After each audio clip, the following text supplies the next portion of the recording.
and I am passionate about healthcare reform. I believe we need to reform America's healthcare system. I was speaking in favor of dealing with the inequity of taxing healthcare if you buy it yourself, but giving it to you without taxes or tax-free if you get it for your employer more than a decade ago.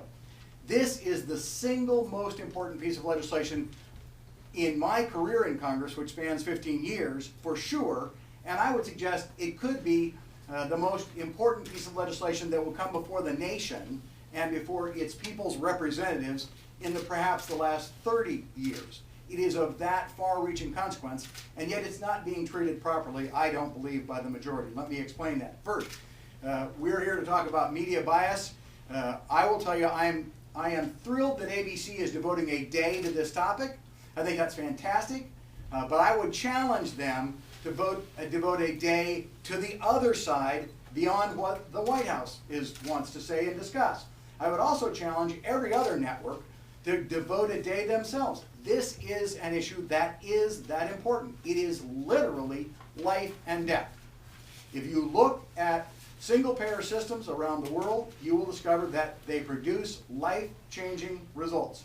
In England, the survival rates for both prostate cancer and breast cancer, the two health fears that plague Americans the most, are significantly worse than in the United States. That's an issue the American people ought to know and ought to ask why. If we're being told we should go to a system like that, what they have in England, will it deliver worse survival rates at 5 years for prostate and breast cancer than we have in America's healthcare system today? If it will, the American people better know that. Or if those who propose it say it won't, then they better explain why. So I think it's that important. Now others say, look, this is not a single-payer system. The president isn't advocating a single-payer system. Secretary Sebelius was before the Commerce Committee today. Another witness was there. Both of them said this will not really result in a single-payer system. And yet every one of you know that Congressman Jan Schakowsky recently said that a public plan will in fact lead to a single-payer system and that is their goal. Now, I wanted to ask Secretary Sebelius if she disagreed with Congresswoman Schakowsky or if she thought Congresswoman Schakowsky was misleading that audience. But here's the problem. I wasn't allowed to ask that question. I wasn't allowed to ask Secretary Sebelius a single question. Indeed, 11 of my other colleagues weren't allowed to ask one question. 12 Republicans on the Commerce Committee had Secretary Sebelius in front of us and were not allowed to ask a single question. So we asked the chairman, Mr. Pallone of New Jersey, if he would ask Secretary Sebelius to come back, and he refused. Now we'll go ask the chairman of the full committee. But this is a vitally important issue. We have a job as members of Congress to do to answer the American people's questions about this. I personally believe we need to reform the healthcare system. I think it badly fails the American people. And Republicans have ideas. I have ideas that will give people choice.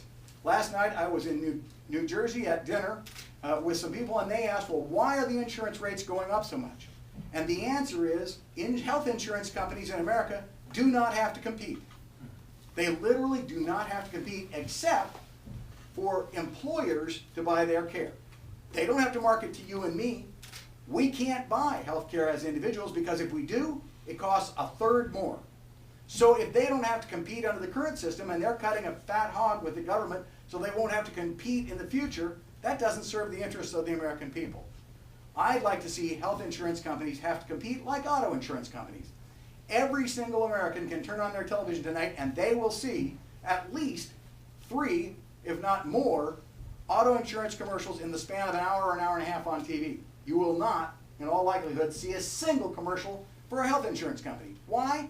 Because you and I can't buy health insurance under the current tax code. You have a job to do, we have a job to do.